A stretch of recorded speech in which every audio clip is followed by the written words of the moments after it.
তো English 10 set number 20, আগেরগুলো যারা এখনও পর্যন্ত প্র্যাকটিস করোনি আমি বলবো প্র্যাকটিস করো ভাই, ঠিক আছে। আর পিডিএফ বাগেরা সব কিছু দিয়ে দেবো।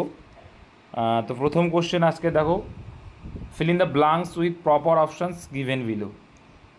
এক নম্বর দাগ, I don't think we dash 2 years ago, এখানে কি হবে?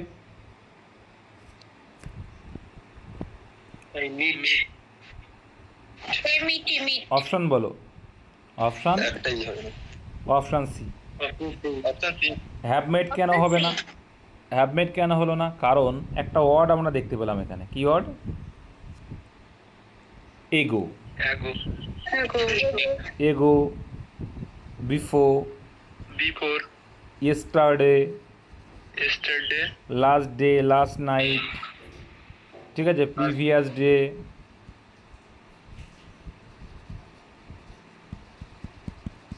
এই সমস্ত ওয়ার্ডগুলো যদি থাকে যেগুলো পাস্ট টেন্সকে ইন্ডিকেট করবে, সেক্ষেত্রে আমরা পাস্ট ইনডিফিনাইট ইউজ করব। তার মানে জাস্ট সাবজেক্ট প্লাস ভি2টা ইউজ করব।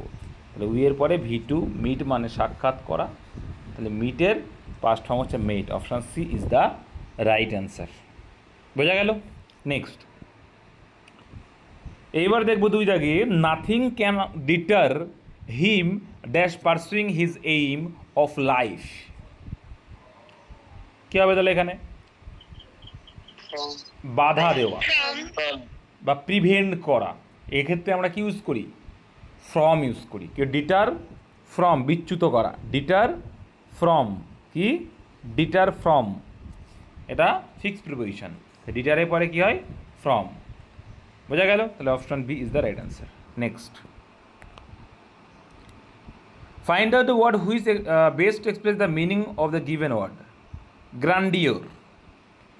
তো গ্র্যান্ডিওর মানে কি?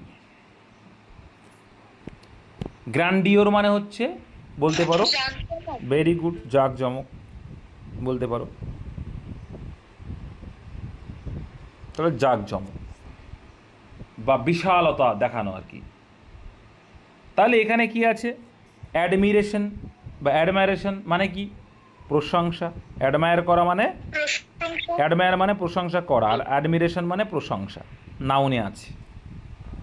হ্যাপিনেস মানেও এটা নাউনে আছে, সুখ। আর এই অ্যাও মানে কি? এটা মানেও শ্রদ্ধা, কিন্তু এটা, এই শ্রদ্ধাটা কি? মন থেকে শ্রদ্ধা না, ভয় মিশ্রিত শ্রদ্ধা। ভয় মিশ্রিত শ্রদ্ধা। শ্রদ্ধা হয় না, আমরা অনেকে দেখবে ভয়ে শ্রদ্ধা করে, কিন্তু মন থেকে নয়। তাহলে অ্যান্সার এখানে কী হবে? ম্যাগনিফিসেন্স। আমরা বলি না গ্র্যান্ডিওর পারফরমেন্স, ম্যাগনিফিসেন্ট পারফরমেন্স। তো সেখান থেকে এসে ম্যাগনিফিসেন্ট মানে জাঁকজমকপূর্ণ বা মহিমা, বিশালতা, ঠিক আছে, এই অর্থে আমরা ইউজ করব। Next, find out the opposite of the given word. তো মিউটিলেট মানে কি? মিউটিলেট হয়তো শুনেছো ওয়ার্ডটা। মিউটিলেট মানে অঙ্গচ্ছেদ করা বা বিকৃত করা, ঠিক আছে। অঙ্গ ছেদ করা মানে অঙ্গ কেটে ফেলা বা বিকৃত করা, কোনো কিছু বিকৃত করা। তাহলে ইনস্ট্রাক্ট মানে কি? ইনস্ট্রাক্টর মানে কি জানি আমরা? যে নির্দেশক। তাহলে ইনস্ট্রাক্ট মানে কি? নির্দেশ দেওয়া, ভার্বে আছে। আর ইনস্ট্রাকশন মানে কি? নির্দেশ, তাহলে এটা ভার্বে আছে। মিডলেরও ভার্বে, যে বিকৃত করা বা অঙ্গচ্ছেদ করা। ইনডাক্ট মানে কি? ইনডাক্ট মানে হচ্ছে, দেখো, একদম ইন্ডাকশন বলে না, অন্তর্ভুক্ত করা। ভেরি গুড, অন্তর্ভুক্তকরণ বা করা, মানে ভার্বে আছে। কন্ডাক্ট মানে সবারই জানা, কন্ডাক্ট মানে পরিচালনা, একদম তাই। কন্ডাক্ট মানে পরিচালনা করা, ভার্বে আছে। কন্ডাক্টর যেমন পরিচালক। মেন্ড মানে কি? সংশোধন করা, মেরামত করা বা ঠিক করা। তাহলে এর মধ্যে থেকে কোনটা সঠিক মনে হচ্ছে? বা জোড়া লাগানো, বা জোড়া লাগানো। তাহলে তুমি মিউটিলের মানে অঙ্গ ছেদ করছো বা বিকৃত করছো, সেক্ষেত্রে তুমি কি সেটাকে মেরামত করছো বা ঠিক করছো, ঠিক আছে, বা জোড়া লাগাচ্ছ। অপশান সেই হিসেবে আমরা ডিটাকে করব, ঠিক আছে। নেক্সট দেখব, find out the opposite of the given or animosity. পরীক্ষায় অনেকবার এসেছে এই কোশ্চেনটা। অ্যানিমোসিটি মানে কি বলো তো? অ্যানিমোসিটি মানে হচ্ছে একদম বিদ্বেষ বা শত্রুতা। বিদ্বেষ বা শত্রুতা। শত্রুতার ইংরেজির একটা বলো দেখি, কে পারবে? Enemy, very good. Enemy, enmity সম্পর্ক, অনেকের মধ্যে এনমিটি রিলেশন থাকে, সেটাও হবে। তাহলে এখানে এনমিটি বা এনিমি মানে বিদ্বেষ বা শত্রুতার সঙ্গে কি হবে? লাভ করা মানে ভালোবাসা। তারপর লাস্ট মানে কি? LUST, last. কিন্তু এই লাস্ট মানে কি? আশা আকাঙ্ক্ষা কামনা, যে সেই কামনা করা। লাস্ট মানে কামনা করা, LUST, কামনা। ঠিক আছে। আর লাক মানে সবারই জানা, লাক মানে সেট, ভাগ্য। লস মানেও সবার জানা, ক্ষতি। তাহলে সেই অর্থে আমরা কী নেব? অ্যানিমোসিটি। অবশ্যই কাউকে তুমি সত্য বিদ্বেষ করছো কারোর সঙ্গে, লাভ মানে ভালোবাসা, এটা বলতে পারি, ভালোবাসা। Option A is the right answer. Next, find out the right single word of the given sentence. তার মানে ওয়ান ওয়ার্ড সাবস্টিটিউশন থেকে দিয়েছি। দেখো, ওয়ার্ডস আটার্ড ইম্পাওয়াসলি অ্যাবাউট গড। তো এটা পরীক্ষা অনেকবার এসছে এই কোশ্চেনটাও। মানে ঈশ্বর সম্পর্কে যারা অশ্রদ্ধাজনক কথাবার্তা বলে, আটার্ড ইম্পাওয়াস। দেখো, পায়াস মানে কি? পবিত্রতা। তাহলে ইম্পাওয়াস মানে অপবিত্রতা। তাহলে ইম্পাওয়াসলি, আটার্ড ইম্পাওয়াসলি মানে খুব অপবিত্র ব্যাপার থেকে যাচ্ছে, তার মানে অশ্রদ্ধা করা।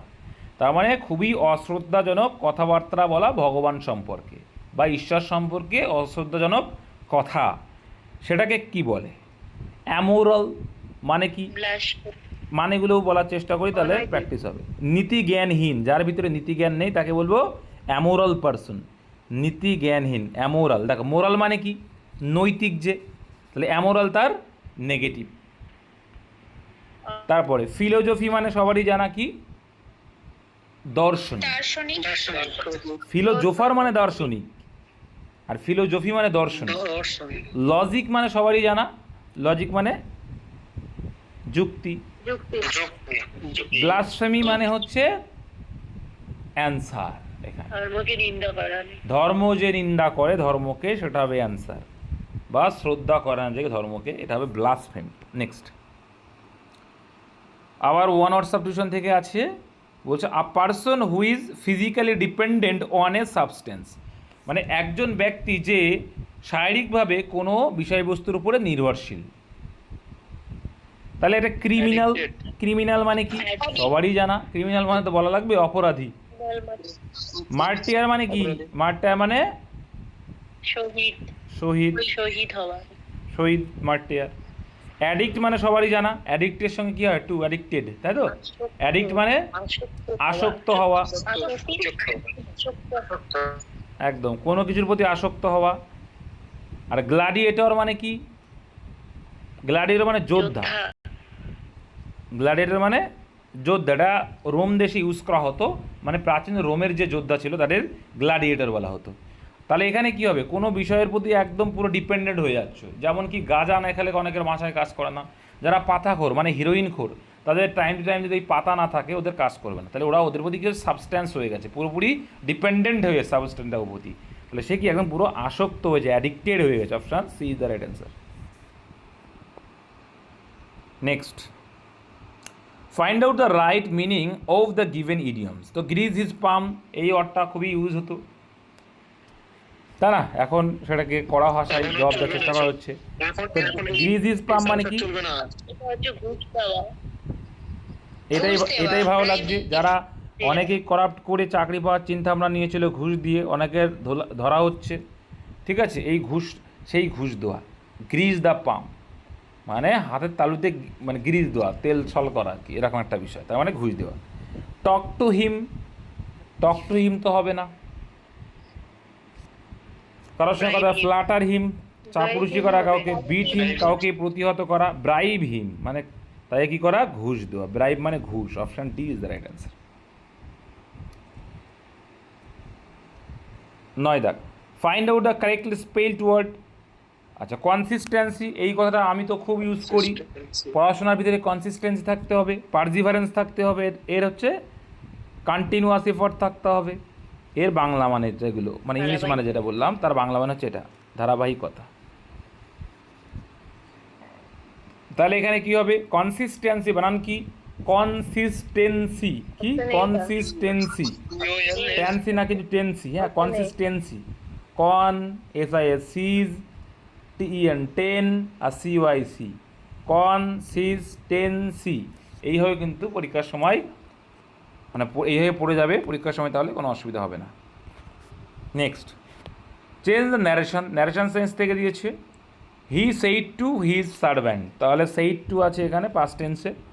Why are you so lazy today, তাহলে এখানে জিজ্ঞাসা চিহ্ন আছে মানে ইন্টারোগেটিভ সেন্টেন্স। তাহলে প্রথমেই আমার কাজ হবে সেইড টু যদি থাকে রিপোর্টিং ভার্বে, তাহলে আস্ট হবে, এবারে প্রত্যেকটাতে আস্ট আছে।